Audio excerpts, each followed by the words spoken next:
C'est un bonheur de vous retrouver dans Débriefing, émission d'opinion sur B1 Télévision. Chaque semaine, nous faisons le tour des questions qui agitent le débat public, le débat politique. Des grèves en série au pays. Les médecins, les professeurs des universités et les menaces de grève des professeurs des écoles, ils envisagent de boycotter la rentrée des classes lundi prochain si jamais leurs revendications ne sont pas prises en compte par le gouvernement. Et le calendrier électoral voulu par tous, il se prépare à Kananga où il y a une évaluation interne, CENI, gouvernement et partenaires, etc. Il faut attendre la tripartite CENI, gouvernement Sensa pour avoir les dates des élections. Est-ce que la publication du calendrier électoral est une panacée à la crise de confiance entre l'AMP et les opposants? L'AMP qui accuse l'opposition de préparer le lit d'un coup d'État avec l'appui de George Soros. George Soros, pour ceux qui ne le connaissent pas, c'est un multimilliardaire juif américain qu'on dit lié au printemps arabe, par exemple l'assassinat de Kadhafi et au soulèvement des mouvements citoyens en Afrique de l'Ouest. Je suis avec Zakari Kenda. Il est de l'UDPS, d'Etienne Tshisekedi, avocat de formation. Au début de Débriefing, c'était un habitué de ce plateau. Et puis, je vais avouer quelque chose. On a eu un différend. C'était ma faute. Et le revoilà. Je ne peux que me réjouir de le revoir parmi nous. D'autant que vous avez été nombreux à le réclamer dans les messages sur Facebook notamment. Zakari Kenda, bonsoir. Bonjour, madame. Tshisekediste devant l'Éternel?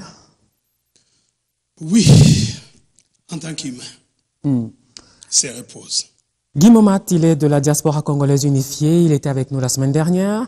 Il est proche de la majorité présidentielle et il est l'initiateur de la campagne Pas d'élection sans l'enrôlement des Congolais de l'étranger. Guy Momat, bonsoir.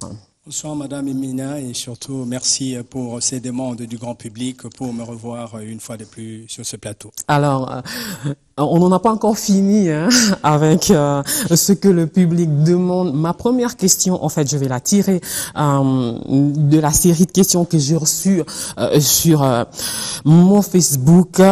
La question, c'est Irmeya Ifunga Jitap qui la pose. La voici.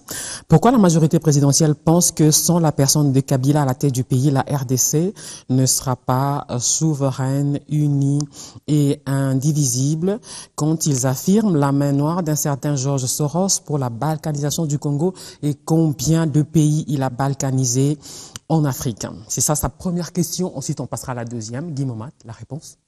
Oui, dans cette question, il y a d'abord de l'amalgame. Dans la formulation, on parle du fait que, selon lui, la majorité estime que, le président Kabila est considéré comme l'éternel au niveau du pays. En même temps, on dit il y a Soros. Il y a deux volets dans sa question. La première, pour vous, sans Kabila, le Congo ne sera pas souverain, uni et indivisible. C'est le premier volet. Oui, je dis c'est une manière, une façon un peu, erronée de voir les choses. Donc il n'y a personne, en tant qu'humain intellectuel que nous sommes, estimé que sans Joseph Kabila, c'est la fin. D'ailleurs, lui-même l'a toujours dit. Donc pour cette question, je dis, en mon sens, rien du tout, ça ne tient pas à la route. Du moins en ce qui me concerne, je n'ai jamais pensé de cette manière que non, sans Kabila, c'est la mort. Ok, Zakari Kenda, c'est également votre perception, comme celle de notre ami sur Facebook, Irmeya Ifunga Jitap? Madame, il a très bien vu, il a bien écrit, il a bien très posé sa question. Lui, personnellement, n'a jamais cru, mais n'a jamais quitté Kabila, qui est hors mandat. Toute une année hors mandat. Ça ne se passe pas, vous l'avez présenté comme diaspora, c'est-à-dire qu'il vient des pays civilisés. Où on a l'habitude et la culture des élections après un timing donné dans leurs constitutions respectives, madame. Et Kabila devait partir le 19 décembre 2016. Mais le voilà encore derrière lui, il vient le défendre ici et corrige même la question la plus limpide et la plus correcte, la plus propre qui soit posée. Oui, de par le comportement de la majorité présidentielle de Kabila lui-même qui ne tire pas les conséquences de tout ce qui arrive au pays, on a envie de dire qu'il veut s'éterniser au pouvoir, que sans lui, il n'y aura pas la démocratie, sans lui, il n'y aura pas l'unité au pays, il n'y aura pas balkanisation avec lui. D'accord. Alors parlons de balkanisation, la question se poursuit comme ceci. Vous affirmez la main noire d'un certain George Soros pour la balkanisation du Congo. Et combien de pays il a balkanisé en Afrique? En fait, il fait allusion à ces soupçons portés sur George Soros qui serait derrière un schéma burkinabé en RDC. Il y a ceci d'entrée de jeu. Je voudrais vraiment préciser une chose. Je ne suis pas un habitué des plateaux de débat parce que je connais le comportement des uns des autres. Je crois ceux qui nous suivent. Je dis, à mon sens, tel que je vois les choses, je ne peux jamais m'imaginer Kabila, le pays ne va diriger. Je l'ai dit très clair, mais d'un coup, on m'attaque d'avoir dit « tu les quittes pas et qu'on se... » Il a juste réagi. Non, je dis comme ça, puis je sais le petit jeu, je ne veux pas dans ce temps, je suis très limpide, je l'ai bien dit, à mon sens, je ne peux jamais m'imaginer que sans Kabila, les mouvements politiques ne peuvent pas exister et le pays ne peut pas exister. J'étais clair. Donc, à ce sujet. La deuxième question. Et la deuxième question, vous l'avez évoqué. Le rôle de George Soros. Oui, heureusement que vous avez dit que c'était le deuxième volet, tel que formulé. Donc, on m'accuse d'avoir très mal. Puis c'est deux aspects qui sont différents. Le fait que Joseph Kabila soit à la tête du pays, considéré par la majorité comme celui qui ne quitte pas, ça c'est le premier volet. Et quand on y met Soros par la balkanisation, ça donne un autre motif, en fait. Le cas Soros est bien connu. Je parlais l'autre fois en ce qui concerne l'utilisation de certains, comment dirais-je, concepts. Je l'ai dit, opposant l'homme au pouvoir ou société civile, en Afrique et plus particulièrement au Congo, on utilise juste le concept. L'acteur et le comportement totalement différents. Au jour d'aujourd'hui, c'est connu de tous. Moi, j'ai eu le temps et l'occasion de voir celui qu'on avait présenté par les médias comme étant l'initiateur ou le déclencheur du mouvement au Burkina Faso. C'est un rappeur, au jour d'aujourd'hui, dans son petit studio, il est là-bas et il donnait de révélations. Donc c'est un jeune garçon que justement, à travers ce mécanisme de lobbying, de déstabilisation, Soros est connu de tous. Et lorsque la main d'un individu comme celui-là, qui joue de la spéculation, et le Congo, on dit le Congo rend fou. Les gens autour du monde regardent le Congo et trouvent le moment, les acteurs pour réaliser leur objectif. C'est le cas de Soros avec mes jeunes frères qui se retrouvent dans ce qu'on appelle mouvement citoyen, qui au finish sont utilisés parce que leur déplacement, leur séjour, et c'est une main extérieure qui les commande. Et pour preuve, et là ça me sidère, c'est la première rencontre au niveau de l'île de Gorée. Une insulte. Pour l'Africain, je termine par là, pour l'Africain, l'île de Gorée représente le fait que le blanc utilisait l'homme noir comme une bête. Et ça se passe à l'île de Gorée. On prend des Congolais, on les amène dans ce lieu prestigieux et historique et on les utilise comme des noirs, comme des esclaves par des financements extérieurs. Alors, voilà comment je vois la chose. George Soros, je l'ai dit en début d'émission, c'est un financier milliardaire américain d'origine hongroise. Il est juif. Il est présenté comme le responsable de beaucoup de bouleversements politiques à travers le monde. Lui-même, il se dit motivé à la fois par la réussite financière et par la lutte contre les régimes autoritaires. Il se dit guidé par le bien public. C'est une citation. Zachary Kenda, sous l'instigation de George Soros, les acteurs comme Félix Tshisekedi, Moïse Katumbi, Pierre Lumbi, Martin Fayulu et Cindy Kadokolo sont dans le schéma burkinabé. C'est une phrase que j'ai prise chez un membre de la majorité présidentielle. Vous y répondez quoi? Je réponds, madame, quand on dit à mon sens, je suppose que c'est le bon sens. Et le bon sens recommanderait qu'on ne soit pas derrière l'illécité, qu'on ne soit pas derrière l'irrégularité, qu'on ne soit pas derrière celui qui a terminé son mandat et qui ne veut pas partir, qui veut créer le chaos au pays. C'est ça un bon sens. Un bon sens. Je suppose que mon contradicteur n'a pas un mauvais sens, il a un bon sens. Et le bon sens recommande ce que je viens de dire. Pour votre question, écoutez, madame, quand vous prenez le discours de Lumumba en 1960 ou 61, Lumumba parle déjà de la balkanisation de la RDC. Quand vous prenez plusieurs discours de Kabila lui-même, il vous parle de la balkanisation. On veut balkaniser notre pays. Plusieurs années, il a 16 ans au pouvoir. Ça fait 16 ans qu'il répète ça. Quand vous prenez plusieurs de ces discours, on parle toujours de l'extérieur. Quand vous prenez, avant même que Kabila arrive, les Mende et les autres étaient champions de dire et Kabila c'était les marionnettes de l'Occident, Kabila marionnette de l'Occident, Kisangani ne tombera pas. Moi, j'aime faire les débats avec les gens qui n'ont pas perdu la mémoire, les gens qui se sont documentés et qui sont effectivement dans les combats politiques dans notre pays. Donc, tous ces mots ont existé avec George Soros.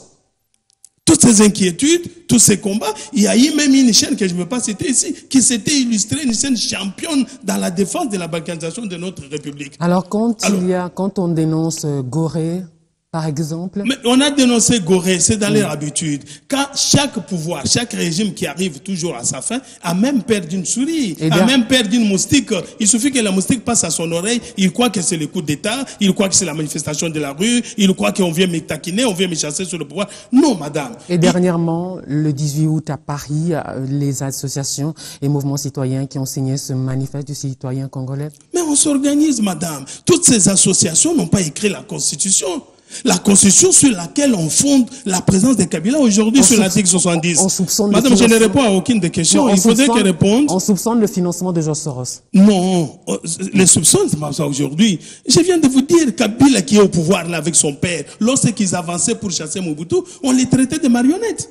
Alors que Kabila dise aux Congolais comment ils étaient arrivés à chasser Mobutu dans 6 mois. On l'a traité de marionnette, on l'a traité de l'extérieur, on l'a traité de quelqu'un qui a été soudoyé par l'extérieur. Donc c'est le mental de Congolais. Lorsqu'on venait prendre le pouvoir, supposez que si M. Kabila, le 19 décembre, avait pris la retraite, avait dit je cède, moi je viens de terminer, je suis un démocrate, j'ai organisé 2 fois les élections, je suis entré dans l'histoire positive de la République en organisant 2 fois les élections. Je crois qu'il n'y aurait pas toutes ces supputations. Les supputations viennent par la peur, par la crainte. Vous allez empêcher Tshilombo, vous allez empêcher Katumbi Sindika de s'organiser pour chasser un dictateur au pouvoir. Ils doivent s'organiser. Et Kabila sait. Est-ce que là où il est, il ne s'organise pas pour résister? Il est là, il s'organise pour résister. C'est pas pour rien qu'ils sont allés voir la Cour constitutionnelle. C'est une résistance. C'est pas pour rien qu'ils ont modifié la Constitution de 2 tours à tour unique. C'est une résistance. Ils ont tous les arguments, tous les appareils de l'État pour résister contre le départ de Kabila au pouvoir. Voilà que nous avons les devoirs constitutionnellement à l'article 64, alinéa 1er. Nous avons ces devoirs de les faire partir, de l'empêcher de ne pas s'éterniser au pouvoir. C'est pas des coups d'État. Même si l'action citoyenne, comme au Burkina Faso, on n'a pas fait un coup d'État, ça s'appelle la révolution burkinabèse, ça s'appelle la révolution française. Lorsque les Français ont fait les révolutions, ça s'appelle révolution américaine quand ils ont fait les révolutions. Ça peut arriver que nous fassions notre révolution. D'ailleurs, je vous informe que la lutte, la liberté, ce n'est qu'au prix du combat, au prix de la lutte, et jamais un cadeau sur le plateau que Kabila va nous donner, madame. Okay. Guy Momant, ça ressemble à du Soros bashing, hein, non? Non, le problème qui est là, je me sens très mal à l'aise, comme je l'ai dit au départ. Ici, on assiste à un débat lié aux individus et consorts. Tout à l'heure, vous l'aviez présenté comme un juriste. Je crois que c'est un homme de la loi. Et quand il me parle le bon sens, recommande que je sois un bon sens, c'est justement. Si vous revenez tout le temps sur les propos passés, on ne terminera jamais l'émission. Je parle de faits. Je parle de faits, puisqu'on est ici sur un débat. Là, on en est. Oui. Je vais aller à votre question au moins. Là, vous revenez à la première question, c'est assez embêtant. Mais lorsqu'on me dit que non, je soutiens un illégal, vous voudrez que ça passe comme ça, puisqu'il est fait sciemment. Vous y avez déjà répondu. Non, mais là, puisqu'il est revenu là-dessus. Donc, je voudrais, très bien, je ne suis pas venu ici sur le plateau pour être la victime, comme ils le font, de diabolisation. Un juriste, le bon sens, au jour d'aujourd'hui, en ce qui concerne la légalité. Je dis ceci, ce pays, moi, je ne me présente pas en tant que partisan d'une option telle ou telle. Je regarde l'intérêt du pays. La question que je nous pose, lorsqu'un acteur qui voudrait accéder au pouvoir demain, n'est-ce pas, minimise non seulement la fonction du chef de l'État, de 2, et au niveau du principe. Si on est légaliste, comme on dit il s'éternise au pouvoir, il ne veut pas quitter, on va le chasser. J'entends de la bouche d'un juriste dans ce pays, en cette période initiale, qui utilise ce langage un peu haineux et qui justement a une répercussion sur le comportement du citoyen. Moi, je crois qu'au jour d'aujourd'hui, puisque le bon sens a guidé les gens, le 19 décembre est passé. Et pourquoi les gens se sont réunis à la 5 coups? C'était avant et le 19 est passé. On est arrivé à l'accord. Et aujourd'hui, on est en 2017. Qu'on parle, le même discours qu'on tenait. En 2016, avant décembre, je me dis, nous revenons à cette rhétorique. Ce langage qui n'est pas du tout, on ne voit pas les intérêts uniquement politiciens. Je me dis, quelqu'un qui nous suit à la télévision, 18 ans, 19 ans, entend un responsable politique utiliser le ton et le langage que j'entends ici, et je me dis, c'est le problème pour la République. Puisque demain, il viendrait au niveau du pouvoir supporterait-il que, sur base par exemple d'un article de la Constitution, l'article 70, qui est bien stipulé, à cause de cette résistance, on a poussé les gens à aller jusqu'à une interprétation au niveau de la Cour constitutionnelle. Pourtant, le bon sens recommandait que tout acteur politique sérieux dise, OK, tel que la Constitution l'exige, le départ de Joseph Kabila en 2016 est conditionné par l'organisation des élections pour qu'il ait son remplaçant. Ça n'a pas été le cas, la Cour constitutionnelle a tranché, et je vois un futur, puisqu'on l'a vu, les gens parlaient comme lui, aujourd'hui nous parlons de Tchibala, il était comme lui dans l'UDPS, il est responsable le jour d'aujourd'hui. Et tenir un tel langage, et demain, c'est cela, mon appel à moi, la contradiction, le devoir d'un opposant, c'est celui de corriger le pouvoir dans une élégance. Ça s'est fait partout, je viens en Grande-Bretagne. Moi, la contradiction, c'est quelque chose de fondamental. Donc voilà un peu ma petite conclusion là-dessus. Alors, Zachary Kenda, il y a d'une part un pouvoir que vous dites qui cherche à s'accrocher, et de l'autre, vous de l'opposition, qui utilisez des moyens pour faire pression. Et l'un des moyens, c'est ce meeting prévu ce dimanche 3 septembre. Est-ce que vous avez déjà l'aval de l'hôtel de ville de Kinshasa? Non, madame, ça doit cesser ces histoires. Nous sommes dans un régime, tout à l'heure on vient d'invoquer l'article 70 de la Constitution. Cette Constitution ne doit pas être au goût des uns et au dégoût des autres. Il doit être au goût de tout le monde et tout le monde doit se soumettre. Et nous sommes dans un régime d'information. On a informé, quitte aux informés de prendre toutes les dispositions possibles pour encadrer les meetings de l'opposition. Est-ce qu'ils ont répondu? Non. Pourquoi répondre? Il faut on doit faire un pas. J'entends toujours la majorité, on parle de la haine contre Kabila. Mais Kabila nous a dit, il y a 16 ans, nous n'avons pas montré notre haine. Nous lui avons été soumis. Nous avons reconnu qu'il était notre chef de l'État. Nous n'avions pas la haine, mais la haine vient parce que nous lui demandons de partir, son mandat est terminé. Là, on brandit la haine, on brandit l'accord. Quel accord dont on a respecté? Quel accord dont on a du respect? Même les évêques qui ont fait leur accord, vous avez les gens de la majorité qui viennent dire des choses ici. Moi, je lui dis, j'assume. Je sais que quand il refuse de partir, on doit le faire partir. Puisque Kabila lui-même constitue la jurisprudence. N'est-il pas venu chasser Mobutu ici? Il a fait les élections que Mobutu est parti. C'est au bout des élections que Mobutu était parti. C'est au bout des armes que Kabila est venu chasser Mobutu. Mais nous n'allons pas utiliser les armes. Nous avons fait 35 ans de combat menus. Nous sommes des démocrates sans violence. Nous allons marcher, nous allons faire des manifestations pacifiques telles que voulues par la Constitution pour les faire partir. Alors, c'est ça la haine. L'une des manifestations, c'est ce dimanche. Je repose la question. Alors, l'hôtel de ville n'a pas répondu du tout. Tout porte à croire que, ils ne sont pas d'accord. Les raisons, on va peut-être les connaître d'ici là. L'hôtel de ville va peut-être, comme les autres fois, tenir une conférence de presse pour s'expliquer ou recevoir une délégation de rassemblement limité pour tirer tout ça au clair. Et ce dimanche, quelle que soit l'issue de ces concertations entre vous et l'hôtel de ville, que va-t-il se passer? Vous serez quand même sur le boulevard Triomphal? Mais madame, nous avons programmé notre meeting. On vient de vous parler du respect de la Constitution. N'y a-t-il pas un article dans la Constitution qui prescrit les manifestations, la liberté de manifestation publique? Il y en a. Mais cette Constitution, on la lit comment? Selon le goût, selon l'humain? Quand on est affamé, quand on a bien mangé? Non, c'est cette Constitution qui nous donne le droit de faire nos manifestations, de marcher. Mais nous sommes dans un régime dictatorial aujourd'hui. Ceux qui nous disaient que nous avions l'intention, les procès d'intention, ils n'ont pas honte. Vous ne les appelez pas dans les débats. Vous les appelez, appelez-moi Mende ici, qu'on vienne débattre. Il a dit que vous prêtez des intentions au chef de l'État. Aujourd'hui, peut-il les reprendre de cette phrase? Nous ne prêtons pas des intentions, le président ne veut pas partir. Nous venons de la Cinco, comme il l'a dit, avec un accord de Saint-Sylvestre du 31 décembre.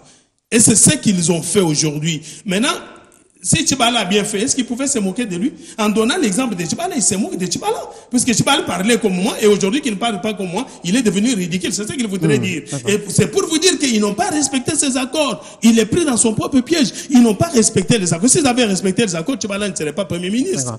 Dis-moi, par rapport à cette manifestation prévue dimanche prochain, 3 septembre, par le rassemblement limité, il a dit, on n'est plus sous le régime d'autorisation, mais d'information. Et il y a ceci, Madame Mila, je vais être bien clair, en évoquant le cas du Premier ministre Tchibala, c'est un constat que le public connaît. Au Congo, ceux qui se disent opposants, le langage qu'ils tiennent et les comportements qu'ils tiennent il n'est pas le seul, les cas sont légion. Une fois qu'ils sont au pouvoir, ce sont d'autres personnes. Le langage que l'on tient ici, où on ne cite même pas. L'institution président, ce n'est pas Kabila, c'est une institution. Et quand on est responsable, vous avez dit 5 ans de l'UDPS, un parti phare de l'opposition, le comportement, le langage doit le refléter. Et l'élégance et le respect de cette institution recommandent qu'un intellectuel dise « Monsieur le Président, ça ne vous ôte rien ». C'est un problème de responsabilité, de respect. C'est ce que je dis, le même langage se tient aujourd'hui, nous entendons ce qui était hier, jusqu'à dire Kabila doit partir une fois au pouvoir, on est au bout d'un petit travail que l'on achève au coin sous l'impulsion de son Excellence. Qu'est-ce qui les fait changer? C'est justement, le public connaît, au jour d'aujourd'hui, le public connaît que le langage contient en euphorie pour bonté, en fait l'objectif est bien simple. Se faire reconnaître, se faire un nom, pour qu'avec cette éternelle machine à consultation, vous voyez les surenchères par rapport à la date de Corneille Nanga, a une seule finalité. On a raté après 5 ans, c'est Sami Badibanga et Tibala qui nous ont dribblés, cette fois-ci c'est notre tour, n'est-ce pas? Donc le langage de surenchère, départ de... Je vais être très bien clair, je crois que le public nous comprend. Et aujourd'hui, dans l'opinion, on sait que tout ce qu'ils sont en train de dire, c'est puisqu'ils ne sont pas au pouvoir. Et c'est le cas. On a vu le langage monter novembre, décembre 2016 en fonction de ce qu'ils appelaient la date butoir. Pourtant, de leur intérieur, ils savaient que cela n'était pas possible au regard de la Constitution. Alors, selon vous... Mais on arrive, et tout cela a déclenché le processus des accords, les consultations directes. La pression a été menée par ceux qui n'étaient pas à l'OUA pour un seul but. Nous devons renégocier. Renégocier pas sur le cheminement où l'objectif de ces assises c'était l'organisation des élections, mais en réalité, tout le monde sait qu'ils sont venus à la Cinco. La partie qui n'a pas eu gain de cause à l'OUA pour venir aux affaires. Et quand cette partie est dribblée, Tibala estime qu'il doit être là, on fait encore de la surenchère. L'objectif, c'est que eux, qui se considèrent comme exclus, se retrouvent à la table de négociation et au finish, c'est être au pouvoir. Et dans tout ça, quel est le peuple? Quel est l'intérêt du peuple? Donc ce langage-là ne passe plus. Surenchère, Kabila doit partir. Un seul objectif, se faire un nom, se battre pour que quand il y a les consultations, qu'on se retrouve avec de jeeps et être conduit, comme c'est le cas avec tout le monde qui passe. Zachary Kinda, alors ces petites phrases assassines, Kabila dégage, etc., c'est du vent, c'est de la poudre aux yeux, juste pour avoir la primature. Et on sait qu'on parle depuis un moment des rencontres en coulisses, justement, pour qu'éventuellement Félix Tshisekedi devienne Premier ministre.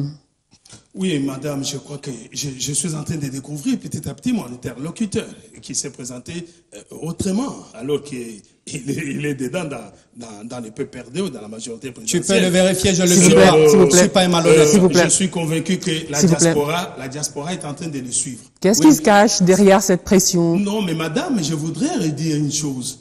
Il ne peut pas partir des Tchibala et des opposants qui viennent au pouvoir. Mais qu'elle va dire des G7 qui étaient au pouvoir, qui est parti dans l'opposition?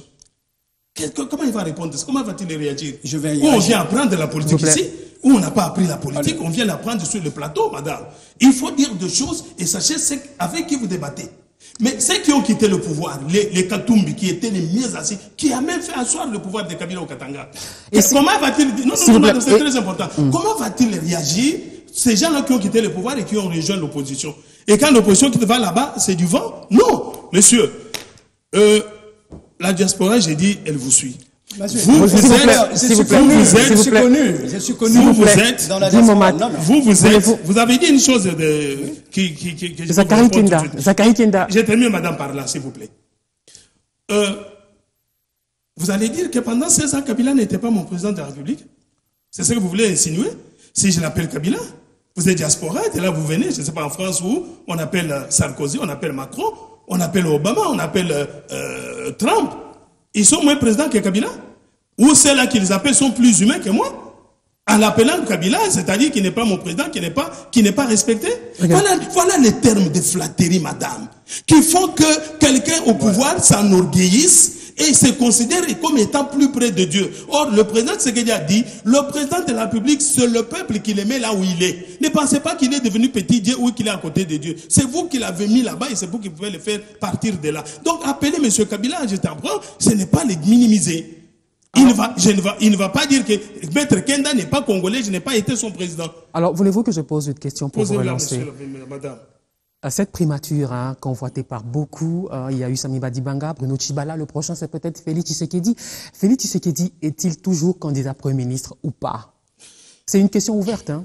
Madame, écoutez, on nous a pas, même les présidents de la République parlent, on va balkaniser notre pays. C'était une question ouverte. Elle est très ouverte, je vais répondre. Le président de la République parle de la balkanisation de notre République. Je ne pense pas que ce sont des Congolais qui vont balkaniser les républiques. Donc nous avons des infiltrés. Nous avons les gens en dehors de ces pays qui nous combattent. Et ces gens-là nous injurient à longueur de journée que les Congolais font la portée pour des postes. Et on nous miroite les postes de Premier ministre et nous devenons comme un appât. Dans l'ordre actuel, je ne saurais pas mieux parler que Tshisekedi, que Tshilombo lui-même. Tshilombo a dit que je ne suis ni preneur, ni... qu'est-ce qu'il a dit? Je ne suis ni preneur...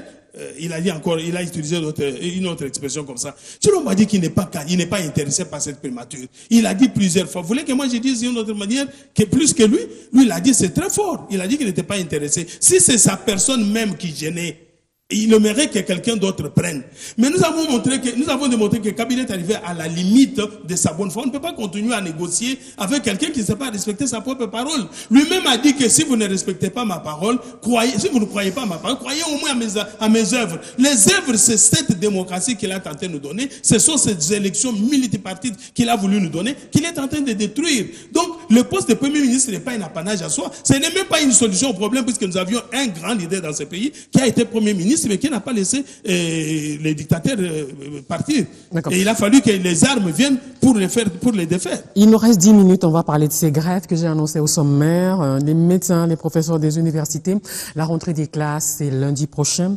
Et les professeurs des écoles, les enseignants donc, menacent de sécher cette rentrée si les revendications ne sont pas prises en compte. Le casus belli, c'est le paiement, je vais retrouver mes notes, c'est le paiement donc au taux du jour des rémunérations des médecins, des professeurs et des enseignants. Et la grève dans les hôpitaux publics s'est radicalisée à partir de ce lundi. Donc, j'allais dire, abstenez-vous de tomber malade, mais c'est pas possible du tout. Et dans les reportages qu'on a vus sur B1 et sur d'autres télévisions, aux journaux télévisés, il y a eu des morts déjà lundi parce que les médecins font des urgences de manière rotative. Ils appellent ça comment? Polarisation, c'est ça? Je vais retrouver le terme, je sais pas si c'est ça, mais c'est une situation assez catastrophique. Guy Momat. Oui, en principe, en ce qui me concerne, comme je le dis, je me situe à une autre dimension. Des fois, ça me donne de la nausée de pouvoir débattre un problème congolais avec certains acteurs politiques. Je me dis, la grève reconnue par la Constitution, une fois que les revendications sont fondées, c'est de leur droit de les revendiquer et qu'il appartient à ceux qui dirigent de pouvoir répondre d'une manière ou d'une autre à ces revendications. Voilà comment fonctionne un État normal. Pour moi, dans ma tête, la grève d'un citoyen, c'est comme l'action que nous menons en tant que citoyens par rapport à ce que je considère comme une léthargie dans le chef des politiciens et même des institutions. En ce qui concerne le droit des votes congolais, en tant que citoyen libre, je lève le ton pour le dire et j'estime que cela est reconnu par la Constitution et il est de bonne loi qu'un Congolais, dans les secteurs qu'il estime qu'il est lésé, de pouvoir le revendiquer. Et pour les cas de grévistes, je me dis si c'est selon la norme et qu'ils ont poursuivi, le cursus normal et qu'il n'y a pas de répondant favorable de la part de dirigeants, c'est de leur droit de déclencher la grève comme ça s'est fait partout ailleurs. Oui, il n'y a pas de réponse de la part du gouvernement. Docteur Mankoy Badjoki, le président du SINAMED, le syndicat national des médecins, l'a dit, cette grève vise à mettre le gouvernement devant ses responsabilités sur la détérioration des conditions des médecins qui ont perdu la moitié de leur pouvoir d'achat. Oui, je n'ai pas de migraine ni de nausées quand je fais un débat avec un compatriote. Je ne peux pas avoir un dégoût quand je fais un débat avec un compatriote, quelle que soit son opinion. Il faut avoir plutôt une argumentation forte pour renverser ses compatriotes et le faire voir que votre place n'était pas ici, peut-être que vous êtes venu à la volée. Madame, pour la grève, ceux qui font la grève, on les appelle, j'ai étudié, ça s'appelle les groupes de pression. Les médecins constituent un groupe de pression par excellence, le professeur d'université, les enseignants, les militaires, les partis politiques, ça constitue la masse, ça constitue le groupe de pression sur le gouvernement. Mais ici, il y a un fait. Le gouvernement, d'abord, qu'on fait pression, comment est-il issu? Il n'est pas issu du peuple. C'est un gouvernement qui est là-bas, parachuté comme ça, dont les oreilles sont bouchées contre les revendications. Bruno Tshibala était des vôtres. Je parle du gouvernement, je ne parle pas de Bruno Tshibala. Il est du gouvernement? Oui, qu'on fasse un effort. Il est Premier ministre? Oui, je parle du gouvernement. Ou vous voulez que je dise, je parle des gouvernements. Pour ne pas singulariser celui de Tshibala seulement. Puisque la grève des médecins n'a pas commencé avec Tshibala. C'est chaque année, c'est chaque mois. Tshibala a trouvé la situation telle qu'elle est. Pauvre Tshibala, il l'a trouvé comme ça.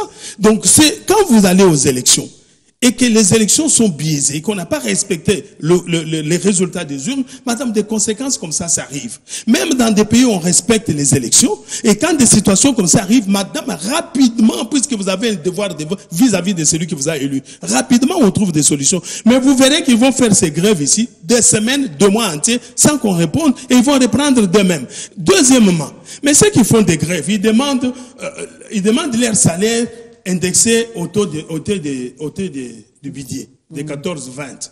Mais madame, supposons qu'on accorde aujourd'hui, si j'étais d'ailleurs le gouvernement, j'allais le faire. Mais si on vous accorde ces 14 200 là, et qu'après 1 mois, 1 semaine, 2 semaines, 3 mois, le dollar grimpe à 2 000, 3 000, 4 000, allez-vous revenir encore en grève dans 2-3 mois? Non, madame. Donc, il pose très mal le problème. D'abord, il le pose devant un gouvernement qui est incapable, ils le savent, de résoudre ces problèmes. Deuxièmement, ils savent qu'ils sont payés toujours en dollars. Les professeurs d'université savent qu'ils ont 2 000 $. Les médecins savent qu'ils avaient des 600, des 500 jusque là-bas, dans dollars. Pourquoi ne pas faire la grève pour que leur salaire soit payé en dollars? Ils demandent au taux. Mais le taux là va toujours rester en bas. Nous sommes déjà à 1500 ou 1600. Nous étions même à 1700. Nous avions frôlé 1700. Et que ça deviendrait si on atteignait 3000. Donc il pose mal le problème. Mais c'est un droit inaliénable contenu dans la Constitution, madame. Mais je sais qu'en face, ils n'ont pas un correspondant qui puisse satisfaire et donner la solution escomptée. C'est depuis le mois de juillet qu'on a dit qu'on allait indexer ce salaire. Aujourd'hui, nous sommes au mois d'août. On a payé. On n'a même pas vu les 20 000. Même les 20 000 que le gouvernement a dit, a pris comme décision, on n'a même pas indexé ça. Donc c'est une grève, oui, comme formalité, puisque ça se fait à travers le pays, où il y a des gouvernements civilisés qui écoutent leur population, mais on les fait, c'est une grève, mais pour quel but? Et pour combien de temps? Quoi qu'il en soit, au gouvernement, on a entendu des ministres avouer que c'était impossible d'intégrer ces salaires parce que ça coûterait trop. C'est pourquoi j'ai parlé de ça coûterait beaucoup au budget. Alors c'était une promesse plutôt politique pour faire de la com peut-être. Ouais. Alors on va terminer par ce calendrier électoral. À Kananga, il y a une réunion avec le gouvernement, c'est la CENI, gouvernement pour une évaluation du processus électoral. On en est déjà à plus de 40 millions d'électeurs inscrits au fichier. C'est après la rencontre de Kananga que le CNSA, le Conseil national de suivi de l'accord du 31 décembre, va convoquer la tripartite CENI, gouvernement CNSA. Et c'est à l'issue de cette tripartite qu'on aura enfin ce calendrier. Et Guy Momat, on a déjà plus de 40 millions d'électeurs, mais sans calendrier. Et c'est ce que dénonce l'opposition. Oui, justement, je dis le calendrier ne peut venir qu'à l'issue du processus. Donc, il est tributaire de la mise en place d'un certain nombre d'éléments. Et avant d'y répondre très directement, je me dis, les téléspectateurs sont édifiés par rapport au diagnostic qui vient d'être fait par rapport aux différents gouvernements, et là, par rapport à la situation actuelle. Et ils se souviennent donc que ce sont des gens qui sont issus de l'opposition, puisque la dégringolade commence après le départ de Matata, qui était de l'AMP, du président, et arrive Sami Badibanga, et arrive Sami, et la situation, tout le monde le sait. Le maraîcher, quand commence à se plaindre, il sait quand commence la crise, c'est l'opposition qui, au jour d'aujourd'hui, a la primature. Ils ont la réponse sur le futur et le discours futur. Et en ce qui concerne le calendrier, nous nous disons, et là ça nous intéresse par rapport à la campagne que nous menons, nous nous disons, il y a eu au niveau de Kinshasa, il devait y avoir l'enrôlement des Congolais de l'étranger. Cela n'a pas été fait.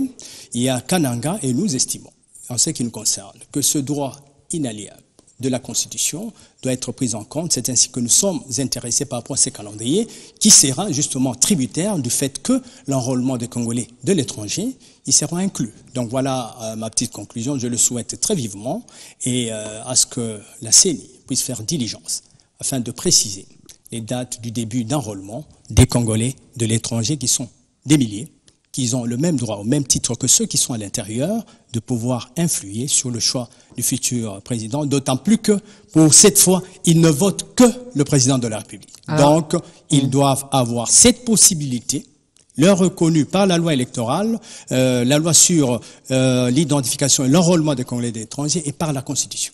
Zakari Kenda, les élections, vous les voulez pour décembre, c'est ça, mais il y a certains parmi vous qui reconnaissent que techniquement c'est impossible, il faut une transition jusqu'à avril 2018 par exemple, ce calendrier en discussion, vous y croyez? Oui, mais il y a des gens qui raisonnent comme un contradicteur, qui croient que les débâcles de cette République, c'est avec les opposants au pouvoir. Madame. Et avec ça, Kabila, dans ses veines, il se sent encore fort pour se maintenir au pouvoir, puisque l'échec, ce sont les autres. Ce n'est pas lui. Vous comprenez un peu déjà des choses comme ça, des déclarations comme ça pour un Congolais instruit, informé, un Congolais mûr. Il dit des choses comme ça, que c'est Tchibala et Badibanga qui sont venus. Nous parlons du dollar. Ça c'est trop grave, madame. Ça c'est trop grave. Même quand Matata Mponi était là, nous les disions. Je parlais du dollar. C'était du bluff. S'il vous plaît. S'il vous plaît. Le calendrier. Vous ne pouvez pas me sécuriser, madame. Jamais moi je l'ai empêché. La vérité, je sais que la vérité, je sais que la vérité fait mal. Bon, alors, je dis, mais madame, les magistrats, je peux le comprendre peut-être puisqu'il vient de loin, il ne vit pas avec nous, vous l'avez présenté comme diaspora. Les magistrats, ils étaient à 5 000 francs congolais. Aujourd'hui, ils ont touché, ils sont presque à 800, 900 000 dollars. Ils ont fait ces grèves depuis Matata, depuis même Gizenga. Et les grèves ont existé même pendant Mobutu, et même avant Mobutu, que nous avons vu les gens faire des grèves ici pour réclamer les salaires. Donc, ce qui se devient l'affaire des opposants de Badibanga et Tchibala, j'ai dit, alors la République n'a pas de gens qui peuvent plaider pour elle. Et c'est pour cela qu'ailleurs, on nous injurie. On dit que les Congolais aiment la musique. Ils parlent beaucoup, ils ne font rien. Ils aiment les femmes, ils aiment les danses, ils aiment tout. Et voilà, des genres de propos comme ça, ça nous ridiculise, madame. C'est une télévision qui est vue à travers le monde entier. Que le problème des dollars, c'est quand Matata Mponi était au gouvernement, il y avait quelle production? C'était du bluff. On ne payait même pas les gens. On ne payait pas les gens. C'est qu'on faisait semblant de croire que tout était là. Mais Matata Mponi était là. Mouzito avait atteint le point d'achèvement on avait effacé 12 milliards de dollars de notre dette. Et c'est pour autant dire que notre vie avait changé puisque Matata était Premier ministre. C'est pour dire que les Congolais avaient mangé 3 fois. Les Congolais s'habillaient décemment, se faisaient soigner décemment, avaient fait éduquer ses enfants décemment à l'école. Il n'a pas pris les enseignants en charge. Moi, je comprends. Madame, il faut m'inviter avec les gens qui font la politique active. S'il vous plaît. Non, s'il vous plaît, ça fait mal, madame. Parce que quand vous dites des choses impossibles, vous dites que la crise commence avec Tchibala, ça devient Monsieur Momat, qui a mangé 3 fois sur Matata? Qui a été payé? Quel enseignant de l'école primaire qui a acheté un véhicule? Puisque Matata était premier ministre. S'il vous plaît. Tout ça, on appelle ça le clientélisme, les tribalismes. S'il vous plaît. Non. S'il vous plaît. On était en train de parler du calendrier. On parlait du calendrier. Le calendrier, vous êtes senti très mal à l'aise puisque je n'entre pas dans les calendriers. S'il vous plaît. Les qualificatifs. Monsieur Momat. Les calendriers. Vous l'avez même suivi une fois de plus. C'est la télévision. Il ne veut pas qu'il me laisse. Vous l'avez même suivi mon image à cause de son populisme. Non, pas du tout. Il dit même que les calendriers est le fruit de tout ce qu'ils font. Non. C'est de l'enrôlement qui est le fruit des calendriers. C'est les calendriers qui nous diraient, comme les championnats du football, que de telle date, telle équipe et telle équipe, de tel mois à tel mois, de telle à telle année, les championnats vont prendre fin. Donc ce n'est pas les championnats, ce ne sont pas les matchs des équipes qui vont conditionner les calendriers. Mais qu'est-ce qu'on dit finalement ici dans ce pays? Qu'est-ce qu'on raconte, même si les mots n'ont plus de sens, les sens éthiques, les sens étymologiques? Qu'est-ce qu'on dit finalement? C'est le calendrier qui serait la première des choses. L'enrôlement, on dirait, nous sommes dans une phase d'enrôlement. Après l'enrôlement, nous allons faire ceci. Aujourd'hui, qui peut dire, après l'enrôlement, qu'est-ce qu'il y aura? L'enrôlement même, ils ont fait beaucoup de bêtises, ils ont fait beaucoup de retards. Mais fin de fin, il a fini par proclamer la fin de l'enrôlement. Il reste le Kasaï et les Congolais de l'étranger. Mais les Kasaï, ce sont des choses voulues par le pouvoir. Les Kasaï, il n'y a pas eu guerre. Ce sont des calculs du pouvoir. Comment se maintenir au pouvoir? Le même pouvoir qui a créé tout ce qu'il y a eu au Kasaï, il saute sur l'élément pour dire on ne peut pas aller aux élections sans les Kasaï. Et les Congolais de l'étranger alors? Mais les Congolais de l'étranger, nous avons fait 2 fois les élections. Je ne suis pas contre leur enrôlement. Ce sont des compatriotes. Je ne suis pas plus compatriote qu'eux. Ce sont des compatriotes. Ils ont un apport considérable dans notre pays. La diaspora apporte un apport très considérable dans notre pays. Je ne peux pas m'opposer contre leur enrôlement. Mais nous avons fait 2 enrôlements dans ces pays. Nous avons fait 2 élections dans ces pays. Les diasporas n'existaient-ils pas? Ils existaient. Pourquoi seulement aujourd'hui, quand vous êtes à la fin de votre mandat, quand vous êtes au bout de votre mandat, vous voulez c'est fini. Est-ce qu'ils ont même les statistiques? C'est fini. Ils ont même les statistiques. Est-ce qu'il y a des statistiques? Oui, voilà. Des estimations? Combien? Une seconde. Combien? Je réponds à ça. Non, une question. Vous avez parlé des Congolais de l'étranger. Il a répondu. Ça fait match nul. On a juste besoin des chiffres. Ils sont Madame combien? Amir, il existe une loi électorale qui existe maintenant, qui n'a pas été votée. Il n'a pas été voté en 2006 et 2006. Non, puisqu'il répond, s'il avait compris, il allait dire que cette fois-ci, c'est différent. Ils sont combien? Au jour d'aujourd'hui, il y a 2 lois qui font que les Congolais doivent voter. Si la CENI ne le fait pas, les estimations au jour d'aujourd'hui, on est autour de 6 à 8 millions de Congolais. Merci beaucoup. Et que si on ne les enrôle pas, contrairement à lui, il y aura violation de la Constitution, de la loi électorale et la loi sur... C'est fini pour ce débriefing. C'est fini pour ce débriefing. Zachary Kenda, vous vous opposez devant les téléspectateurs. On n'a plus le temps là. Que les Congolais d'étrangers puissent voter. Merci d'avoir suivi. Guy Momat, Zachary Kenda était dans cette émission. Je crois que les Congolais d'étrangers Merci de couper les micros. Vous n'avez pas droit d'être enrôlé puisque vous avez raté les Merci de couper les micros. Michel, coupe les micros s'il te plaît. Merci beaucoup d'avoir été dans cette émission. Zachary Kenda de l'UDPS. Il est avocat de formation. Guy Momat, il est de la diaspora congolaise unifiée, proche de l'AMP, initiateur de la campagne Pas d'élection sans l'enrôlement des Congolais de l'étranger. C'est fini pour aujourd'hui en rediffusion tout à l'heure à 21h15 sur le Biwan local. Demain à 7h15 sur Canal+. On se retrouve mercredi prochain, mais on ne peut pas terminer sans mon traditionnel sympathique selfie pour vous montrer qu'après ici, ils ne vont pas se disputer. Ils restent même très amis. Merci de venir ici, maître. Alors, pour notre selfie, ça va? On a tout le monde là dans le champ? Ouais. Regardez plutôt le téléphone. Regardez le téléphone, maître. Merci beaucoup. Merci.